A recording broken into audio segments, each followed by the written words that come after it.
So basically in this lesson we are adding the scale we learned in the previous lesson to an improvisation, not to a song like we did in the last lesson. So you start from your do,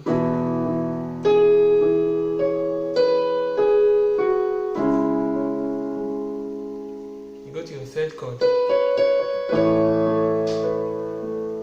and go to your last chord.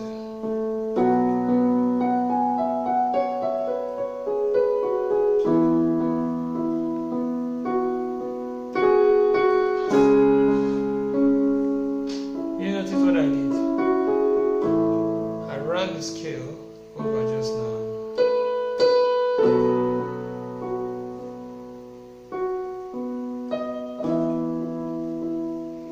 So I ran the scale as soon as I got to saw.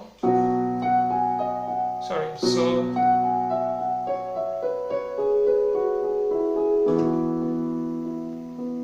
usually at the end of a chord progression you use the scale to bring in the next chord progression. That's not the only way to add a run like that, but you can. It's the most common way.